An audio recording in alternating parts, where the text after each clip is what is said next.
Hey guys, it's Mike here.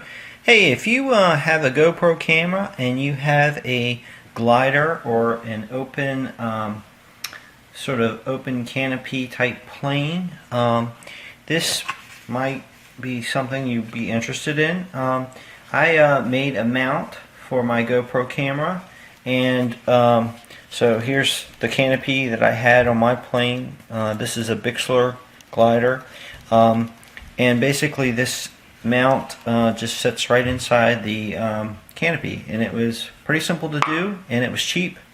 Let me show you how this thing works. First of all, it's got these reusable zip ties on here, which is nice, and I assume you could probably use Velcro if you wanted to, so you can pull this these zip ties off, and then the mount just fits inside. It actually folds. It's on a piece of plywood here, but you can just see this. It's just a piece of plywood that folds, you know, with on a little hinge, made of strapping tape. So that's all it is. So it just sits right in the canopy area. You just put each. It's got a tongue on the front and the tongue on the back. This is the tongue for the front, this is the tongue for the back. It just sits, put those tongues in each area, fold them in, put your zip tie on there to hold that in, pull it in tight, and that's how it is. That's how it works. Pretty simple. Now you can actually use this design on several different planes or gliders that have these canopies that pop out. You know, some of the ones that I know about are the obviously this one, the Hobby King Bixler, also the Blitz RC Sky Surfer, the Multiplex Easy Star, an AXN Floater, a Dynam Hulk Sky, a Harbor Freight Wild Hulk. So those are some of the ones that you can also use this design on. So guys, one thing that you want to make sure you do is that you have a motor and a power system that's sufficient to actually carry the weight of this thing. I'm going to go ahead and weigh this. This is 225 grams, and that in ounces is about almost 8 ounces. So just keep that in mind. I'm actually going to use a smaller size battery, and you know, with less milliamp hours, and probably move the battery back. So typically I run a 2200 milliamp hour 3-cell battery, and I think I'll go to a 1300. But we'll take a look at that later and see what that actually means. Okay, we're going to review some of the things that you want to pick up. You want to get some 4-40 screws and nuts to go with them. You can pick these up at a hardware store, or you can get them online. These are 3/4 inch long. You might be able to get away with 1/2 inch. If they're too long, you can cut them to the length that you need them. You also want to get some reusable wire ties. I got these at Harbor Freight. These are 12 inches long. You can also use Velcro straps if you want to. You probably are going to need something longer than 12 inches, maybe 16 inches, but you can combine them if you need to. You also need to get some plywood.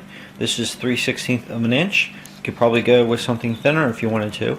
And you could just pick this up at a hardware store or a hobby store like Michael's or Hobby Lobby.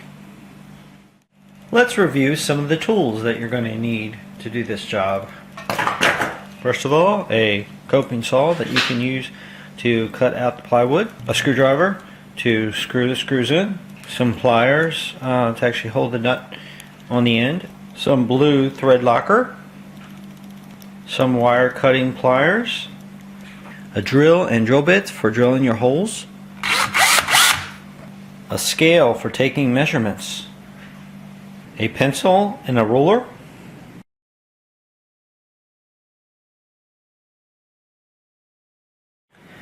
So the first thing you want to do is take your canopy and lay it on top of your plywood here and trace out the outline of the canopy. Go all the way around.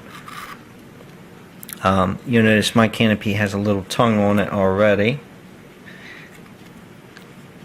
So just going to trace all the way around. And then after you do that, you get your outline, then you're going to want to figure out what sort of tongue you want to have on the front and the back of this outline, because it's going to fold in the it's going to have a folding line here in the middle, and then it's going to have a tongue sticking out this way and a tongue sticking out the back. So this is what my plywood looks like after it's been cut out, and I actually wanted to cut it out so you could see sort of what the dimensions look like. I have it displayed in front of my 1x1 board so you can kind of see the dimensions. But basically you have this rectangular area here. This was the part that's over the cockpit, and then you have a tongue that slides in the front of the cockpit and one that slides in the rear. So basically you just want to cut that out to the dimensions of your cockpit, and and then you also notice that there's this line here that's been cut. This is a 1/2 inch cut back from the front of this line here. So cut back a 1/2 inch. You want to cut a straight line, and that's going to be the folding point. You also notice I marked a center line here. You're going to want to do that because when you put these 4 holes in there, you just want to make sure everything is centered. So you cut that line there, a 1/2 inch back, and if you turn this to the side, you can see it fold there. And then just use some good strapping tape, or you could use duct tape, I guess, to put over this line, and then that'll give you a little hinge. It just has to be something that's fairly strong. That's how that works. So the next thing you want to do is take the black square thingy that your GoPro came on.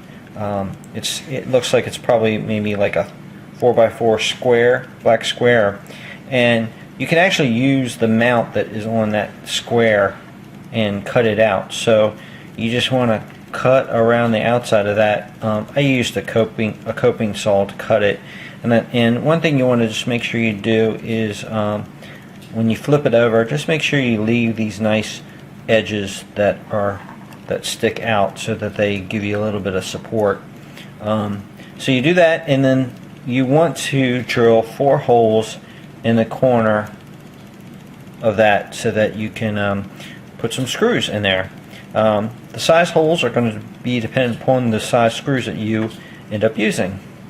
You also want to make sure that the screws are long enough to actually fit in the thickness of this and the thickness of the wood. You can get these screws at Home Depot or Lowe's or a hardware store, or you can even get them online. Okay, so the next thing you want to do is to take your plastic mount, put it on top of your plywood where you're going to figure out where you're going to want to set it. I actually have mine about a 1/4 inch behind my folding line here, you can see. So you get it on there, make sure you have your center line drawn here so you can line everything up nice and centered. And you want to drill your holes, your 4 holes through here, through the plywood, so that they line up with the plastic mount. You flip this over, you can see my 4 holes a little bit better. So make sure those line up, and make sure you drill your holes a little bit bigger than the screws. Some guys, they want the screws to actually screw in and actually bite. But you know, these are going to actually have nuts on the other side, so you want them to be to go in kind of loose. But you don't want them wiggling, so just keep that in mind. So the next thing you want to do is go ahead, put your screws in there, and your plastic mount, and just put them into the mount. Wait for that to focus there, and put the nuts on the other side. Now, before you put the nut on, actually, you want to take a little bit of this thread locker. You want to get the blue kind. I recommend you buy some of this, not just for this hobby, but just for the hobby and just to have at home in general. This stuff is really nice. Keeps your nuts from coming off your bolts. It's really worth it. I use the blue, and you can actually, you're not locking things in permanently. You can take it back off if you need to, not a problem. But you shake it up before you use it. Put a drop right on the top of that bolt. It'll make things a little bit blue, but that's okay. Put that nut on there. I use usually some pliers or whatever type of grip that you have available to you. You want to use that and just put that on. Okay, I'm going to go ahead and do the other three.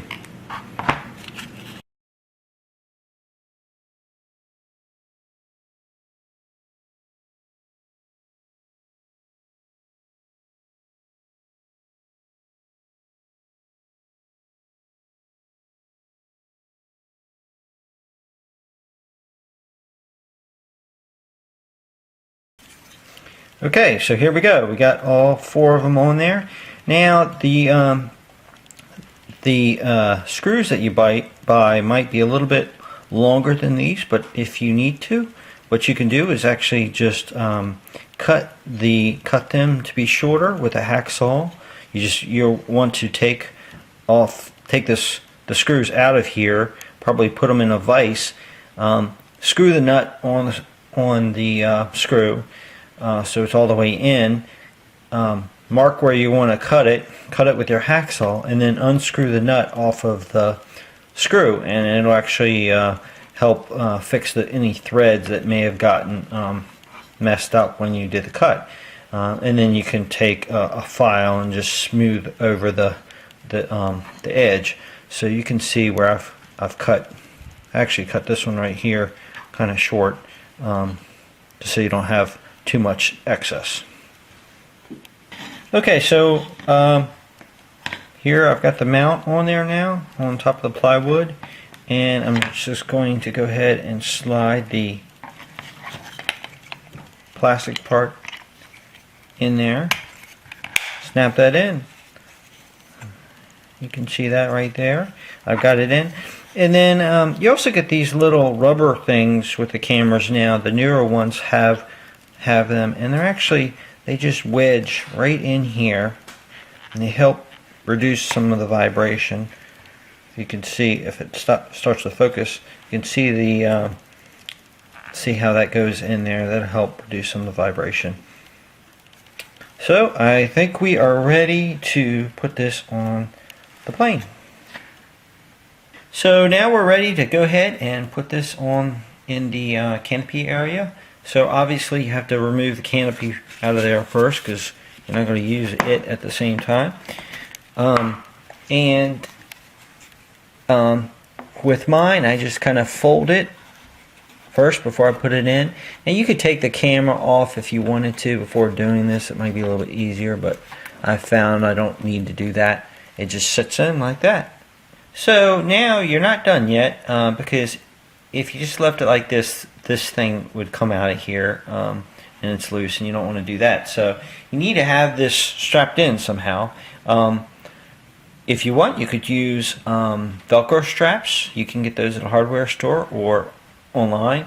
Or you could use some of these reusable zip ties. These are really cool zip ties. You can actually get these at Harbor Freight. The ones that I got were 11 inches long, and they're actually not long enough to go around the whole fuselage here, but that's okay. if you have something that's too short, you can actually use more than one. The way you do that is you just take one zip tie, you take two zip ties, and you put one in the end of another, and you just put it in like that. Okay? And then you want to just take your zip tie. So what you want to do is take that other zip tie and put it around there. You see that? See how I got two? And if you want, you can actually, what you can do is you can just slide that whole thing over the front of the fuselage, over the nose. Get it to where you want. Pull it tight.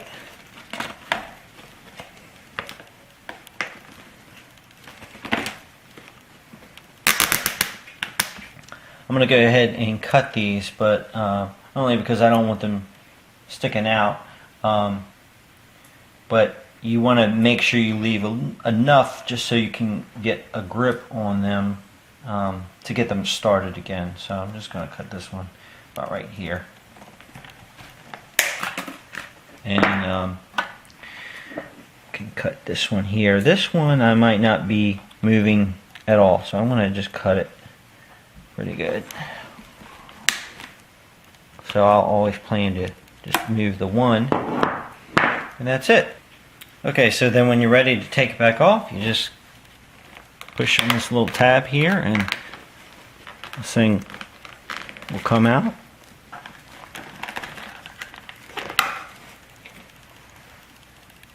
And you can take your mount out, get back to your equipment under there. So you're actually not done yet. You want to make sure that once you put the camera on the plane, that you actually have the same center of gravity as you had in a good setup without the camera. So one way that you can check the CG is to take your fingers and put them under the wings, 2 points on the wings, and get it to a point where the plane is nice and level, nice and balanced. Some guys actually have a little machine or a little setup where they can check the CG. I just use this 2-finger setup. And then I take and mark those points under my fingers with a marker. And the goal is going to be to put the camera on and get the same CG so we can get the same similar characteristics with the camera. Okay, so you put your camera on the plane, strap it on nice and tight, and you probably need to reposition the battery and possibly go to a smaller battery,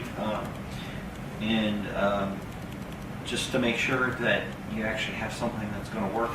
And check the CG again. I've already checked this one, so I know it works, but you know, it might take some playing around with moving that battery around to get it just right. So there's mine balanced. One thing that I recommend that you guys do is before you fly your plane with the camera in there is actually to substitute the camera with something else that weighs about the same. So I'm going to go ahead, weigh mine. It's about 226 grams, and I'm going to try to achieve the same weight with something else. So for me, I found these some washers that I just taped together in a piece of foam to kind of hold things in place. I found that when I put all of those things inside the camera case, I can achieve the same weight. So I'm going to go ahead and use that for my mock-up. And see, I get it just about the same, 227 grams. So that'll be a lot safer to fly with that and damage that instead of damaging possibly the camera. Okay guys, I hope you enjoyed this video, and hope it was informative, and just ask you to leave your comments and suggestions below. You can also let me know if there's anything that you'd like to see be done with these gliders, and I'll see if I can do a video on it. Okay guys, thanks for watching, and don't forget to subscribe.